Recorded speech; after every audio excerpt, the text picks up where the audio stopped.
अल्लाह का शुक्र है बर्फ़बारी हुई है। मैं वही देखने आया था क्योंकि बीच में कुछ शिकायतें आई कि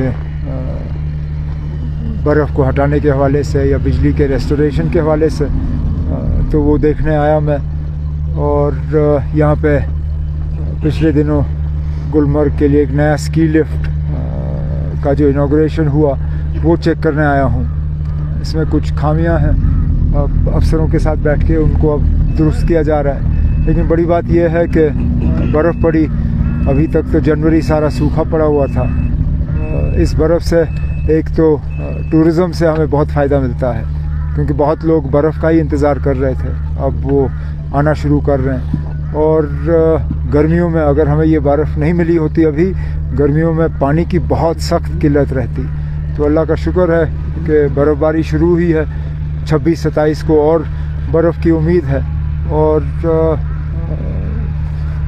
अच्छा है। तो मैं तो सोच रहा था कि अभी चालू होगा, लेकिन जैसे मैंने कहा इसमें एक आध चीज़ दुरुस्त करने की ज़रूरत है। तो शुक्र है मैं खुद आया, नहीं तो पता नहीं ये चला पाते भी नहीं। लेकिन मैंने इनसे कहा हुआ मेरे जाने से पहले मैं देखना चाहता हूँ कि ये चले, तो मैं यहाँ से अभी इनके पीछे लगा हुआ हूँ। उम्मीद करता हूँ कि 1-2 घंटे में ये जो है इस्तेमाल करने के काबिल होगा। लेकिन अभी तक मुझे अफसोस है कि अभी तक ये कर नहीं पाए। होने चाहिए। पिछले साल आपको याद है 3 बार हमें पोस्टपोन करने पड़े क्योंकि वक्त पे बर्फ़ हमें मिली नहीं।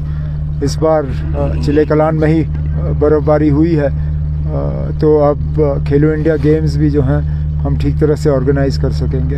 कहा ना, अभी तो बजट तैयार होना है, वो तो अभी उसके बारे में हमने सोचा है, बात की है। आगे जाके अब उसके लिए हमें तैयारी करनी होगी। अब देखते हैं कितना हम उसके लिए बजट में रख पाएंगे। पिछली बार भी था, आगे भी होगा।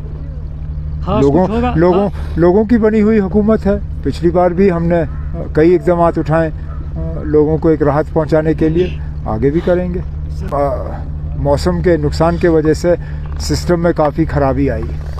जैसे मैंने परसों आपसे कहा, जहां रोज़ हम 1700 मेगावाट बिजली सप्लाई करते थे, उस तेज़ हवा और बर्फ़ के वजह से हम 100 मेगावाट पे नीचे आए।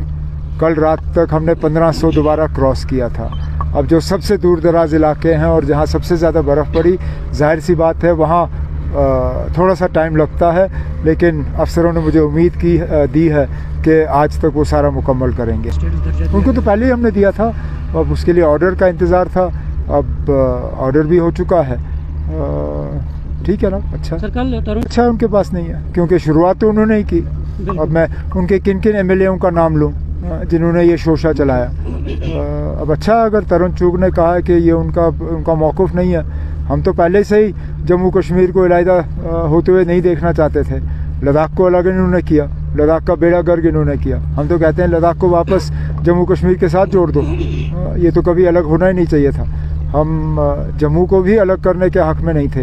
ये तो बीजेपी और कश्मीर में एक आध आपने देखा होगा, बीजेपी के जो दोस्त हैं वही ये शोशा चला रहे थे, हम नहीं। अब जब मेडिकल कॉलेज की सीटों में इसका ऑपोजिट होता है तो फिर आप लोग बड़े खुश होते हो। अब एक इम्तिहान है, मेरिट है, अब उसके बाद नतीजे आ जाते हैं। एक टीम में किसी का पलटा भारी होता है तो क्रिकेट टीम में किसी और का, एक इम्तिहान में कोई आता है तो दूसरे इम्तिहान में कोई और। हर चीज़ को मजहब और इलाके के लिहाज से नहीं देखा जाना चाहिए। कुछ चीज़ों में आप मेरिट पे ही कर लीजिए, जिनका मेरिट बनता है वो है।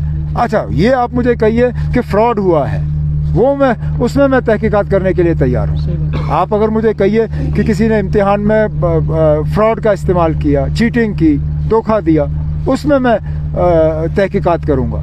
लेकिन अगर कोई मेहनत करके इम्तिहान पास कर गया, उसमें आप एतराज़ कैसे कर सकते हो? ये तो वही सियासत है ना जो हमारे बच्चों के खिलाफ जम्मू में किया और जिस बुनियाद पे फिर मेडिकल कॉलेज बंद हुआ।